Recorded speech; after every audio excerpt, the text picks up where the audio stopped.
declares that its obligations are supreme, its authority above all civil authority, and obedience to his superiors the first duty of every Mason.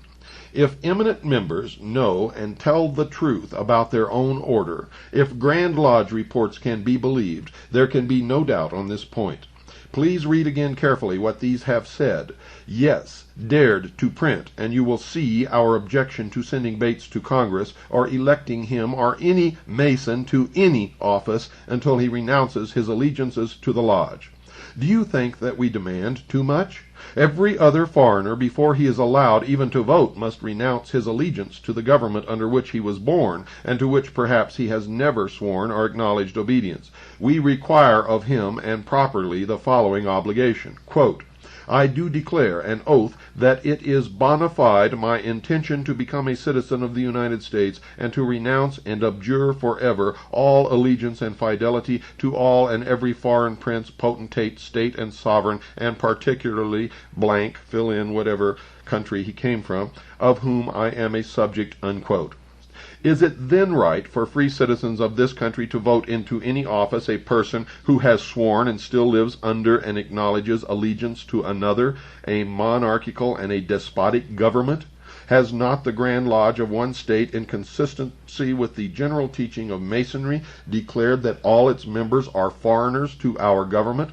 Let us then consider them as such, and our government also should consider them as such, and forbid them to hold office, sit on the jury, or even to vote until they take the oath prescribed for other foreigners. When I tell you that the most puissant sovereign Grand Commander of the United States, of whom every Mason in the country is a sworn subject, is an ex-Confederate general whose rebel hands are deeply dyed by the crimson blood of loyal citizens, and who at one battle of the late war led a brigade of Indians against the boys in blue, who by these cruel savages were murdered, scalped, and mutilated in a manner too barbarous for description, you will see more force in this argument. And why was not the arch-traitor, the leader of the rebellion, hung when captured? He and the President of the United States and many congressmen and judges were Royal Arch-Masons and had sworn each to the following. Quote, Furthermore, do I promise and swear that I will aid and assist a companion Royal Arch-Mason when engaged in any difficulty, and espouse his cause so far as to extricate him from the same, if in my power, whether he be right or wrong, unquote.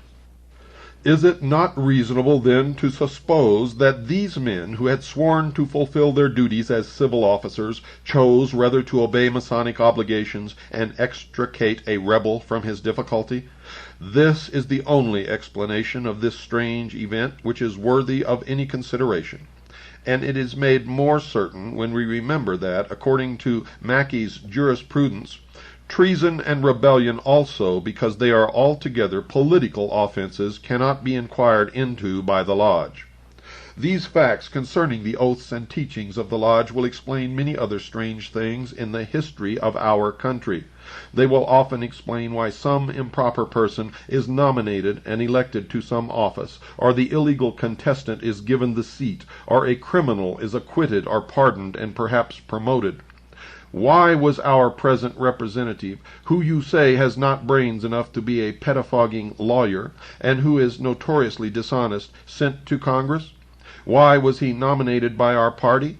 In answer to this question, the WASP, whose editor is an anti-monopolist, but also inconsistently a Mason, says, quote, because as the superintendent of our main railway told a prominent man before the convention which nominated him, the present incumbent was this company's most available candidate because he was high up in Masonry, unquote.